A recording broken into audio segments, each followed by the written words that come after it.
जनपद हरदोई के बेनीगंज में नव संवत्सर पर गौ सेवा का संदेश। गायों को गुड़ केला खिलाकर लोगों को किया जागरूक। आपको बता दें कि बेनीगंज में नव संवत्सर के पावन अवसर पर स्थानीय गौशाला में गायों को गुड़ और केला खिलाकर सेवा भाव प्रकट किया गया। इस दौरान गौ सेवा करते हुए उपस्थित लोगों गौ सेवा के महत्व के प्रति जागरूक किया, जिसमें कहा गया गौ सेवा भारतीय संस्कृति और परंपरा का महत्वपूर्ण हिस्सा है, जो हमें सेवा, करुणा और सह अस्तित्व का संदेश देती है। इस अवसर पर मौजूद लोगों ने क्या कुछ कहा, देखिए पूरी रिपोर्ट।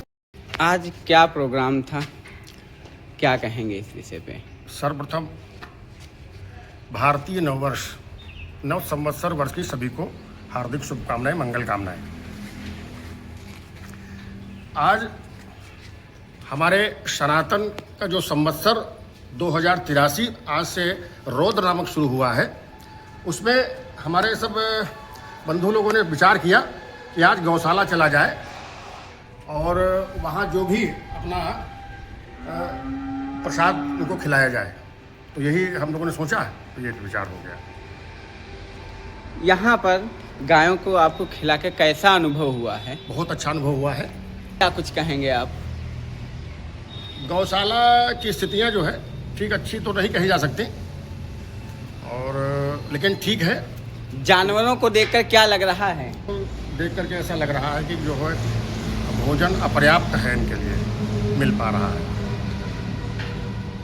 क्या नाम है आपका? दुर्गा शरण। गायों के विषय में, गौवंश के विषय में एक बात रह गई है। वो बात यह है कि सरकार या प्रशासन जितना कर पाएगा वो तो करेगा ही। हमारे समाज को भी देखना चाहिए हमारा गौवंश बचा रहे। इसके लिए यदा कदा कभी अपने शुभ अवसरों पर, अपनी एनिवर्सरी डे पर, अपने बच्चों के जन्म दिवस पर, अन्य शुभ अवसरों पर गौशाला आकर के कुछ थोड़ा बहुत प्रसाद गायों को खिलाएं। इससे गायें भी बचेंगी, हमारा समाज भी बचेगा और सनातन भी बचेगा। आप क्या कुछ कहेंगे? यही कहेंगे कि गौ सेवा हम सब हिंदू बंधुओं को करनी चाहिए, और आज नव वर्ष संवत्सर के शुभ अवसर पर हम लोगों ने आके गायों की सेवा की।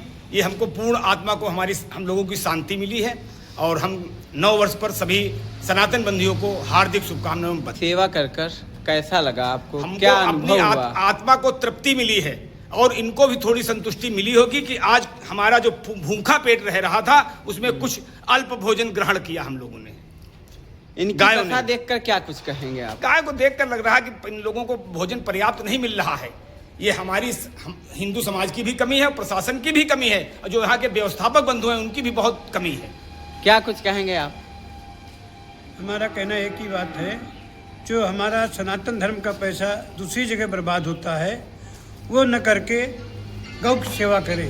जैसे कोई बर्थडे होता है, कोई एनिवर्सरी होती है, या शादी में किसी को दान देते हैं, दान की बजाय गौशाला में ही दान कर दें। आप क्या कहेंगे? प्रत्येक सनातनी नागरिक संकल्प ले कि हमारी सभ्यता धरोहर गौ माता है, इसकी रक्षा के लिए नियमित सेवा करें। गौ सेवा करके कैसा आपको अनुभव हुआ? सेवा करके बहुत अच्छा अनुभव प्राप्त हुआ। गायों को खिला के हमें इतना अच्छा अनुभव हुआ कि गाय को खिलाना एक पुनीत कार्य है, और पुण्य का कार्य हर नागरिक को करना चाहिए। आप क्या कुछ कहेंगे? गौ सेवा हमारी परम, हम हिंदू समाज के लिए बहुत ही पवित्र और सुखकारी मानी गई। अगर हम सभी लोग मिलकर गौ सेवा के लिए तत्पर हों, और हम सभी लोग एक अपने में एक ठान लें कि गौ की सेवा करनी है। हम अपने नगर वासियों से कहना चाहते हैं कि हफ्ते में या महीने में या 15 दिन में एक बार हमारी गौशाला में आकर जो उनसे बन सके उनकी सेवा करके और अपने पुण्य के भागीदार बने। गौ सेवा ही राष्ट्र सेवा है। आप लोग कितने दिनों से गौ सेवा कर रहे हैं? हम लोग बचपन से गौ सेवा कर रहे हैं, हमारे पुरखे भी करते थे, हम इनका दूध पी के बड़े हुए हैं।